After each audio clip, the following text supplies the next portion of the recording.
I'm Patrick O'Neill with CyberScoop at RSA with Mark Turnage, CEO of Owl Cybersecurity, a Darknet threat intelligence firm. And Mark, I guess Darknet threat intelligence is kind of a phrase that a lot of people don't quite get the specifics of what it means, so tell us exactly what you guys do. Well, it's a good question. Darknet is that part of the internet where most of the world's hacked and stolen data is bought and sold. Okay. And it sounds creepy, Darknet, and it's difficult for an average person to get there, and it's very difficult for an average person to get there and remain anonymous. So what we do is we go in the Darknet on behalf of our clients. So give us a spectrum of what exactly you guys are looking at, and what are the places that you're mining that are getting real return in terms of intel for you? So it depends on the client, but let's take a case of a financial institution that might want to know what data of theirs is being bought and sold on the Darknet. So they would look for client information, account information, credit cards that may have been hacked out of their bank, credentials, so that hackers could get access to their internal networks, the whole range of financial data, private information. And in many cases, banks are hacked, and that data is bought and sold on the Darknet. Take the example of a healthcare company.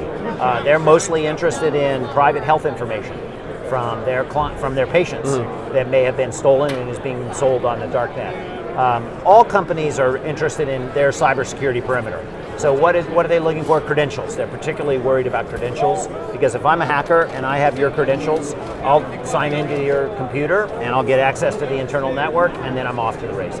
I'm seeing pitches like this at least more than I have in the recent past, because I suppose it means that the demand must be there. Is this kind of specific intelligence something that more and more companies are looking for? It is, and I think this is a marketplace for Darknet threat intelligence that really has grown up over the last 2 or 3 years. Yeah. And what's unique about us is that we've automated the process of collecting data from the Darknet and have built the world's largest Darknet content database. I like to say we've built the world's largest haystack, and now we have the tools to find your needle in that haystack. So when you talk about an automated process, for me, what that immediately brings to mind are the challenges that would face. For instance, there are a lot of forums that are, invite only or require tests to get into, or make you jump through various hoops to make sure you're not either a researcher, a journalist, law enforcement, whatnot. So how does an automated process such as yours jump through those hoops and access that data? So I will say we're not successful in 100% of the cases in getting through those hoops, but we're more successful than you would expect. And part of that is the secret sauce. How do we credential our crawlers in such a way that they're either not detected or they're allowed in to collect data otherwise? And that's part of the secret sauce. Out of our database, less than 1% of the data is manually collected by analysts who go in and are humans actually collecting data.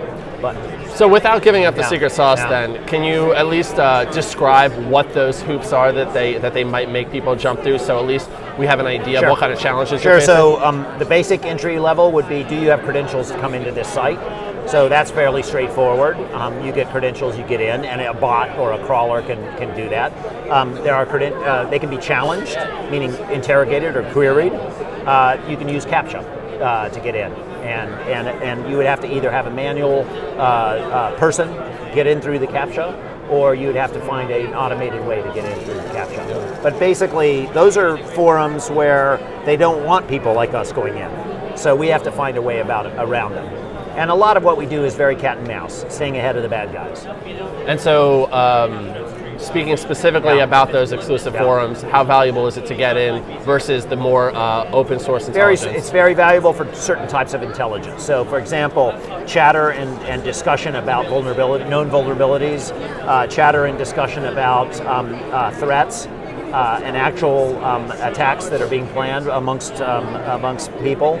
And then on the intelligence side, we have found a use case for law enforcement and intelligence people for chatter by bad guys, including threats to physical facilities. And then the one thing you mentioned that I'd like to end on is that you said less than 1% requires human action. That sounds like a pretty useful cherry on top. Can you tell me, like, who are you employing for that? What are they doing? That's a good question. So we have a whole team of intelligence analysts, and they range from former military and intelligence analysts who have a rigorous training all the way to gamers who have just grown up in the industry and know this space very well. White hat, all the way from white hat hackers to guys who've come out of the military recently. We have the whole gamut inside the company.